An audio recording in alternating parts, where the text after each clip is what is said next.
Deputy Kathleen Funchion. Thanks very much, Celeste Corla.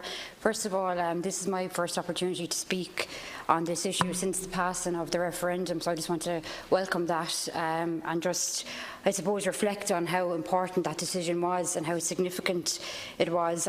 Personally, on a personal note and on a political level, I always felt it was one of the most important things that I would ever be involved with, and I will never forget being in the Count Centre on the 26th of May when we got the excellent news. And I want to commend everybody in the Together for Yes campaign and everybody in this House, and including yourself, Minister. In fairness, I think you've had a very strong record in this, and I think it's important to give credit where it's due. I also want to particularly mention the activists in Carlow and in Kilkenny involved in Together for Yes and all the very important work that they did. There's a few points I want to make in relation to the legislation. First of all, I hope we don't see any major delay in this House, particularly by TDs who may have had a different opinion or may have their own agenda. And unfortunately, we have seen that in the past where people will try and delay legislation because maybe there's other matters that they disagree with. And I really hope that people will respect the fact that the majority of people in this country went out and voted yes. They voted to repeal the 8th Amendment.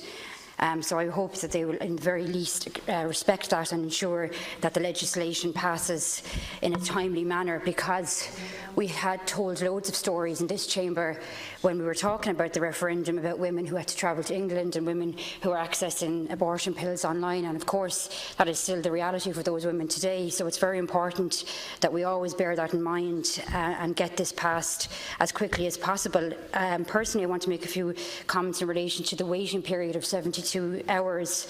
I would like to see that being removed. I think it's a very difficult decision that women make in conjunction maybe with partners or with their family or whoever they feel like they want to consult.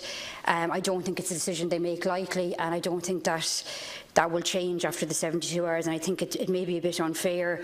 I also think there's an element of, are we questioning women? Like, you come in, you say this is what you want, but it's, there's a waiting time of 72 hours. There's nearly an element of doubt there, and again, it is a women's health matter, so I think that should be removed. I also think we need to ensure that there's good and robust rules and regulations around respecting this legislation and respecting, if people are attending clinics or various things in terms of protesters and all that sort of thing, that people aren't intimidated and bullied. I'd also like to make the point as well that a deputy on these benches spoke here last night, and I just want to put on record that that deputy does not reflect the Sinn Féin position on this.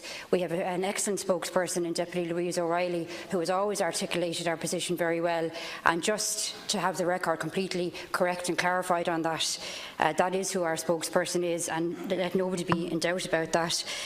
Our policy was clearly to see the removal of the 8th Amendment, and now we want to see the legislation passing in a timely manner, but we also do want to see certain things like the 72 hours being removed. And like I say, from a personal level, I would like to see some guidelines in relation to protesters and respect, because we've seen loads of examples in England where women do travel and they're very much intimidated and bullied, and it's absolutely nobody's business what a woman does with her body, what choices she makes in relation to her health.